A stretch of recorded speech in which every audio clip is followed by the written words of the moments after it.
Hey, I'm Geoff Keighley here in Boston to go behind the scenes to hear some untold stories about the making of BioShock with Ken Levine and Sean Robertson.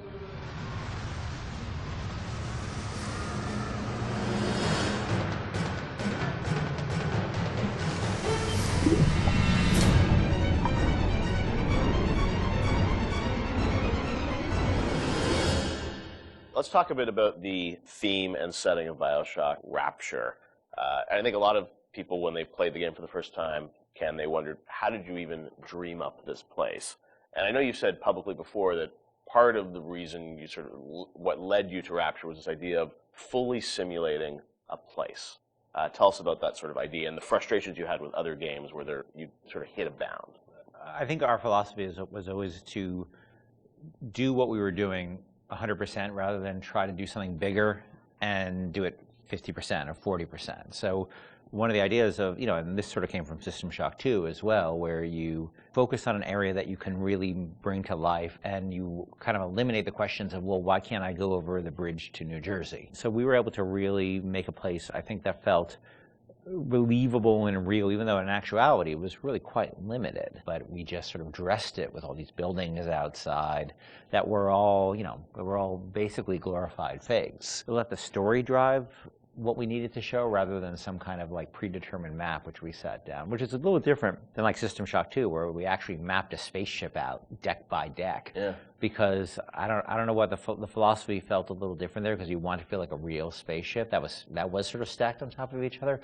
Rapture was free to sprawl across the ocean floor. Although you guys originally, Sean, were talking about doing this game on a sort of spaceship again, right? Yeah, when we first started talking about what the spiritual successor to System Shock 2 was going to be, Spaceship came up, but again, we wanted a limited environment, and we didn't necessarily want to do Spaceship again. And our first actual exploration of this space was underwater, but ultimately ended up looking like a spaceship. It just happened to have a couple of seaweed fronds outside. And that started to push us towards what artistic statement that we wanted to make this look different, and what rules we were going to set for the world. How at every turn we were going to try to remind the player that they were in fact underwater and that this wasn't a spaceship. And how, like, underwater, we obviously know you did underwater, then sitting in the sky, like where did you come with the idea of like doing this underwater? I think there was probably a conversation. It's like, well, what kind of places could be cut off from other places? Yeah. Like, well,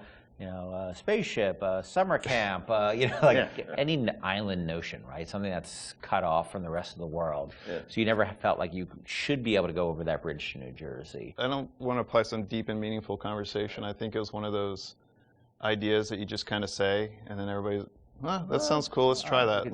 Let's go for it. And I think it lended itself to having very nice views out the window without having to build an insane amount of unique assets. Right. By today's standards, we still were a small team back then. And there's an expectation that because you're underwater, the view distances are going to be short, so you can really kind of fade out into the fog at a short distance and not have the expectation that, why can't I see forever? So there's a lot of limitations in a good way that we put on ourselves by being underwater, as opposed to, like, if you're on a cruise ship, then you'd expect to see across the water, and we'd have to deal with that. Same thing with an island. Or a city in the sky. Exactly. Which was a lot more complicated, yeah. So you came up with the idea of, let's do this underwater, let's do this sort of isolated place. Then you had to answer the question of, why would someone build this? Is that sort of how it worked, sort of order of operations? You then had to come up with a story to explain?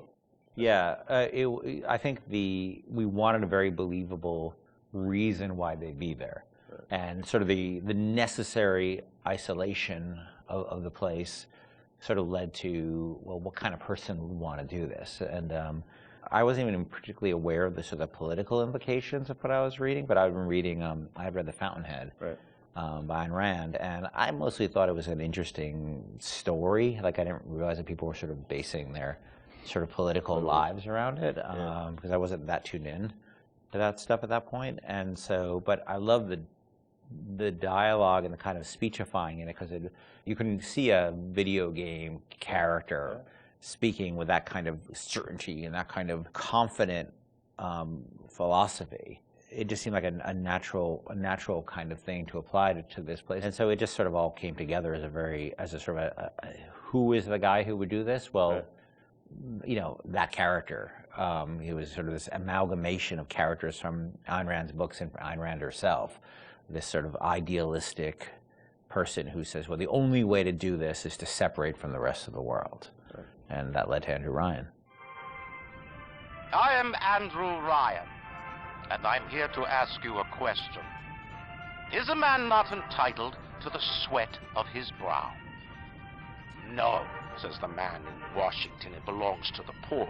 No, says the man in the Vatican, it belongs to God.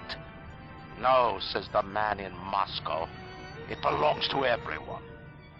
We knew from a technical standpoint that we wanted isolation. We also knew to sell it, we needed a compelling storyline, a backstory that why would this place exist? Otherwise, how are we going to make Rapture feel like it's lived in if we don't have the reason for it to be there? So once we decided on the underwater location and then the closed off spaces, that objectivist story kind of came in and made the art stronger and made the level design stronger because we could feed back into that loop. And I think that's why we had to have sort of Andrew Ryan's pitch right at the beginning of the game. We wanted people to understand why somebody would go there. And so he makes this very personal one-to-one pitch to the gamer, but also that was the pitch he'd make to people, which was, there's a place that you can be free of all these things, where you can not be sort of put upon by the government and not be afraid of nuclear war and not be afraid of all these other things that will plague you on the surface. We wanted that pitch to sort of resonate and make sense, because that's, otherwise by the time you got there you'd be like, well, this place is just fantasy, nobody would ever come here. And that the beauty of the place also was also tied into that. It had to be a very attractive proposition, or people who would believe that people would go leave their lives and go to the bottom of the ocean. I'm sure in some ways you had to convince the team and enroll them in your sort of vision of who this character was going to be and what the setting was going to be. How did that work, Sean? I mean, did Ken come in and say, hey, I've been reading these books, and I think we could sort of... I believe he just came in one day on a horse and said, Ayn Rand, everybody read The Fountainhead. Exactly. I bought 30 copies of The Fountainhead. Yeah, I think, here's a 2,000-page book or something. Yeah. Go read it. And it really is more organic.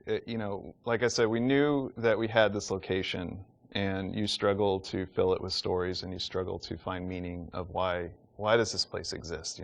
What's my motivation? And as Ken started to explore Ayn Rand a little more and started talking to us about it, and we were having that conversation, and it's like, oh, this could totally work. Like, this is exciting. Like, this is something that really hasn't been done in a video game before. And if we had flipped it and come up with the idea first before the location, I don't think we would have really been that excited about it. But we had a location, and now we're trying to fill it with that story, and because of the order of operation there, you start to get excited, like, oh, I could totally make this work. This is going to really make it feel like a lived-in space. As you think of sort of the the setting, and you think of maybe a character or something, was there a moment that you think back, it's like, oh, like right then and there, like I got excited when you attached the Ayn Rand for me, it was going to Rockefeller Center and seeing the visual. So I told this story before, but my wife and I were in New York, and we went to Rockefeller Center, which was, if you go to Rockefeller Center, it basically looks exactly like Rapture. It's because every building, you're sort of encircled. It's this block in New York, or a couple of blocks in New York, where Radio City Music Hall is, and where 30 Rockefeller Plaza is, where you see that show 30 Rock, and the ice skating rink, and where they put the Christmas tree. And it's this very iconic location, but what's cool about it, it's all one, unlike the rest of the city. Everywhere you look, it's one architectural style. It's Art Deco. And it's very iconic Art Deco. And my wife and I were there, and we were sort of working on the game, and we didn't have a visual style. And all of a sudden, I started looking around, and I said, oh, this could be a visual for the game. Also, the geometry of it was actually quite conducive to making a video game, because it wasn't overly complicated geometry. Art Deco is quite bold and simple. Bold and geometric, and simple.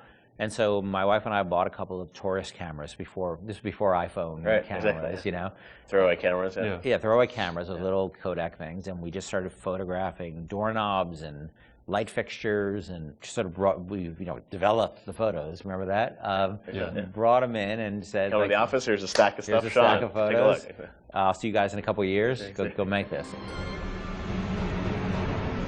City where the artist would not fear the censor, where the scientist would not be bound by petty morality, where the great would not be constrained by the small, and where With the sweat of your brow, Rapture can become your city as well.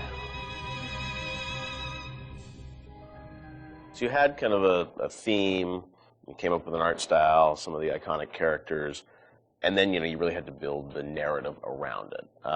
And you've talked about, a lot of the themes in the game and, greed, jealousy, sex, violence, all the things that sort of, drive us or what destroy us. And that was something I think that, as you thought about the story of the game, you wanted to, I'm sure, reflect some of those, right? Because I think people love the characters, it's sort of flawed in a way, and this is a world which is its own little microcosm, but had a lot of tension inside of it.